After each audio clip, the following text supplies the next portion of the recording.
En el margen derecho de la Avenida de Europa, desde Tomás Paredes a la Avenida de Samil. Es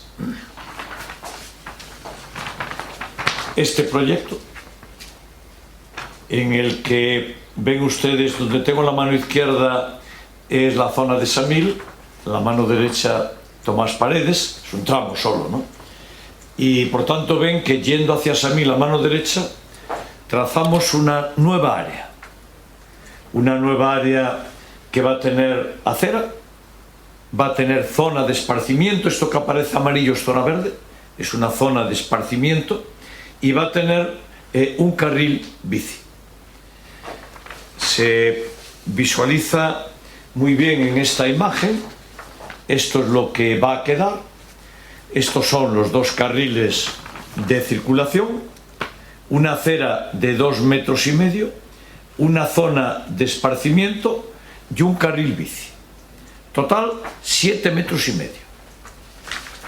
En suma, lo que vamos a hacer, y el proyecto que se aprobará en gerencia y después tendrá su traslación a la Junta de Gobierno, es continuar el esquema y la forma de la zona verde de la Avenida de Castelao. En la Avenida de Castelao está la zona de calzada, de circulación, hay una acera y hay una zona verde. Eso va a continuar hasta Samil. Y en la continuación, a partir de Tomás Paredes y hasta Samil, es donde irá pegado a la carretera una acera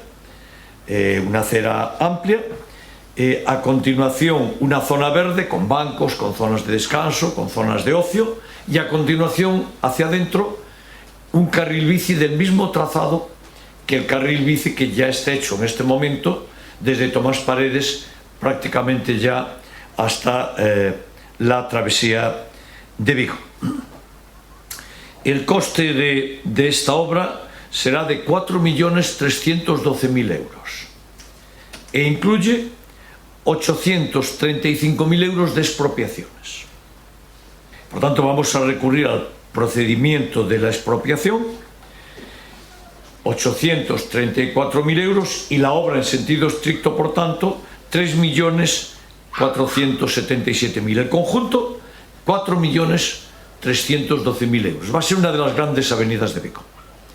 Y es una avenida tan utilizada porque es la entrada y es la zona de relación entre la ciudad y toda la playa de Samil, toda la playa del Bao, cuyo acceso en gran medida se produce a través de la Avenida de Europa.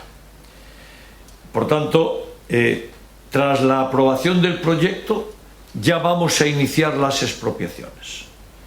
Las expropiaciones tardarán entre 6 meses y 1 año. Y ya disponemos, como es natural, de los 835.000 euros que van a costar esas expropiaciones. A partir de ahí se iniciará la obra, que tardará unos 22 meses. Por tanto, vamos a hacer una de las más importantes obras que se hizo nunca en la ciudad de Vigo. En las expropiaciones se expropiarán 87 parcelas que totalizan 10.500 metros cuadrados. Bueno, decía que una característica es que el carril ciclista va a ser más ancho que el carril ciclista en otras zonas, y las expropiaciones, además de hacerlos, hay que retirar el mobiliario existente, hay que quitar los postes de alumbrado, demolición de los muros, de los pavimentos existentes, hay que soterrar el tendido eléctrico, hay que renovar todo el colector de saneamiento, eso vendrá como parte de la obra, y después ya en la obra hay que hacer todo el acondicionamiento de saneamiento de la zona. Bueno, es una de las grandes obras que vamos a hacer con motivo del proceso de reconstrucción económica post-COVID-19 en la ciudad de Vigo. Y cuando decía lo decía ayer en el discurso, que iniciábamos el proyecto y que ya estábamos en él, pues esto que estamos haciendo en este momento y el martes que se aprobará en la gerencia de urbanismo, pues ya es una parte de la decisión de la reconstrucción de la ciudad, con un presupuesto de 4.312.000 euros. Déjenme que les diga que no todos los ayuntamientos de España estarían en posición financiera y económica de poder meterse en una obra de esta envergadura. Pero tiene algo más. Es el modelo de ciudad verde que queremos. Porque es coger todo el paseo de la avenida Castelao, aquella zona verde extraordinaria, y llevarlo íntegro hasta Samil. Y ahí habrá zona de arboleda, ahí tendremos que plantar nuevas especies de árboles porque en este momento no las hay, y en consecuencia el lanzamiento de una nueva forma de entender la llegada a Samil.